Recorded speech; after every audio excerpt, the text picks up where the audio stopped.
Class 12 chemistry class है। आप लोग पढ़ रहे हैं मेथिल अल्कोहल या मेथेनॉल। तो मेथिल अल्कोहल या मेथेनॉल में हमने सामान्य विधियों के बारे में चर्चा पिछले लेक्चर्स में कर लिए थे।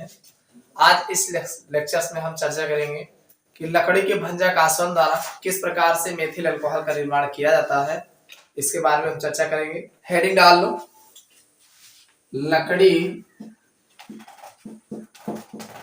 के भंजक आसवन से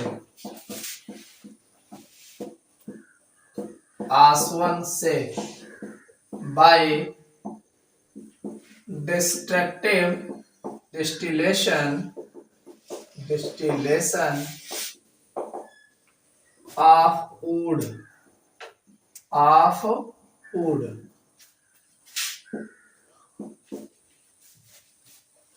लकड़ी के भंजक आसवन से by destructive distillation of wood, इसके बारे में हम चर्चा करेंगे। देखिए, मेथिल अल्कोहल या मेथेनॉल हम लकड़ी के भंजक आसवन द्वारा बनाएंगे by destructive distillation of would.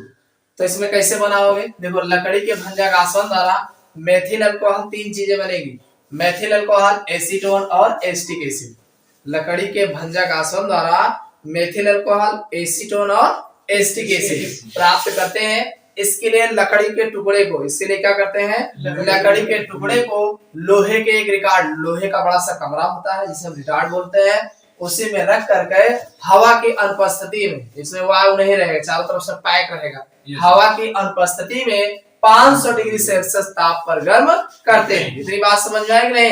यानी लकड़ी के भंजक आसवन द्वारा हम जो है मेथिल अल्कोहल, एसीटोन और एसिटिक एसिड प्राप्त करते हैं, जिसके लिए लकड़ी के टुकड़े को लोहे के एक बड़े रिटार्ड में रख करके हवा की अनुपस्थिति में 500 डिग्री सेल्सियस ताप पर जो है गर्म करते हैं। तो इससे कई पदार्थ प्राप्त होते हैं। क्या मिलता है बाद में देखेंगे, पहले ये देख लो। ये आपका लोहे का एक रिटार्ड है जहां से केवल निकलने का एक ही रास्ता, देखो इसमें अलग अलग बना दिया गया है। वैसे नियमतः ये एक ऐसे बड़ा सा चेम्बर होता है जिसमें नीचे कुछ जगह छोड़ करके और सारे लकड़ियों के गुटके को इसी में तह कर दिया जाता है, और करने के बाद इसके चारों तरफ आग लगा दी जाती है। ये जो डॉट डॉट दिख रहा है, ये समझ लीजिए फायर करने के लिए व्यवस्था है, ठीक है। इसको आग लगा दी जाती है और आग लगाने पर बाद में रिटार्ड को ठंडा कर किया जाता है। तो बाद में रिटार्ड को ठंडा ना करो, यही लागे एक नली निकाल के जो कुछ गर्म निकलता है वाष्प निकाल लीजिए। निकाल करके ये कंडेंसर लगा होता है। कंडेंसर का काम होता है जो भी वाष्प निकलती है इसको द्रवित करते हैं, और द्रवित करने के पश्चात इसमें कुछ जो वेस्ट गैसें बचती हैं एक ऊपर निकाल ली जाती है, और जो द्रवित हो जाता है इसको नीचे संयंत्र के नीचे जो है इकट्ठा कर लेते हैं। यानी अलग लगाया रहा था यहाँ नीचे, और यही चीज यहाँ पे नीचे इकट्ठा रहता था। अब जैसे अभी तत्काल वाला काम है जो रोड सब किनारे किए जाओ, और वैसा इस सगरों पैक रहता है, ऐसे आग लगा देते, आग लगाने के बाद सब गैस ऊपर इकट्ठा रहता है, नीचे जो तेल के परत रहती है, बाद में का खोल के फिर हम करें परत। लेकिन अब का वही लागे पहले व्यवस्था के लिए ठंडा करके, ठीक। ये आपका लोहे का रिटार्ड है, आयरन रिटार्ड कैरेज, ये है पैक रहता है, ये फ्यूरेंस होता है, यहाँ आग लगाया जाता है, पूरा चारों तरफ से गर्म होगा। और ये पायरोलिग्नियस अम्ल है, ये जो पूरा प्राप्त होता है, ये पायरो ऊपर वाले तेल की जो हल्की परत होती है इसे पायरोलिग्नियस अम्ल बोलते हैं, और नीचे वाला वुड टैंक यानी ये कास्टदार होता है, ठीक। इतना समझ में आ गया क्या? अब इसमें जो जब हम आग लगाते हैं इसको तेल इस गैस को जो है, अरे जब कोई चीज में जलोगे तो गैस निकलता है, तो इस गैस को जब द्रवित करते हैं तो निम्न पदार्थ मिलता है। कौन कौन सा पदार्थ मिलता है? सबसे पहला मिलता है कास्ट गैस। सबसे पहला एक क्या मिलेगा? कास्ट गैस। अरे से ऊपर गैस उड़ रहा है ना, यहाँ पे ऊपर गैस बच रहा है, तो उस गैस में क्या क्या रहता है? देखो, रिटार्ड को ठंडा, अब बात यहाँ रिटार्ड से ही हो रही, ठीक है। हमें नहीं कहेंगे कि वाष्प को ठंडा करें, आप यूं कह सकते हो, दोनों वाला नहीं है। रिटार्ड को ठंडा करने पर रिटार्ड के ऊपरी भाग में, यानी यहाँ के ऊपरी भाग में, रिटार्ड के ऊपरी भाग में अद्रवित गैसें, कुछ गैसें ऐसी होती है जो द्रवित नहीं होती। अरे ठंडा कर वो द्रवित हो चाहिए, लेकिन वो द्रवित नहीं होती है। कौन कौन सी गैसें हो सकती हैं? Carbon monoxide, carbon dioxide, hydrogen, nitrogen, oxygen, methane, इस प्रकार के अन्य गैसें होती हैं। तो अब ये जो अद्रवित गैसें होती हैं मिश्रण में प्राप्त होती है, जिसे हम कास्ट गैस कहते हैं। अरे लकड़ी से गैस मिला बात का वो कास्ट गैस कहोगे, कास्ट मींस लकड़ी होता है, ठीक है। तो जिसे हम कास्ट गैस कहते हैं, इसका उपयोग कास्ट को गर्म करने में किया जाता है। अरे गैस से आए जलनशील रहता है, तो ये पूरा जो लकड़ी लोहे का रिटार्ड रहता है, ये गैस का उपयोग लोहे के रिटार्ड को गर्म करने में उपयोग किया जाता है, ठीक। पहली बात तो कास्ट गैस हो गई। दूसरा है कास्ट कोयला, वुड चारकोल, कास्ट कोयला। तो कास्ट कोयला क्या होता है, यह रिटार्ड में अवशेष के रूप में, अरे जब का लकड़ियां जलाए हो तो हमें जब तेल वाल रहा निकल के बाद, जब गैस रहा निकल के बाद, तो कुछ न कुछ तो कोयला अवशेष के रूप में बचेगा ना।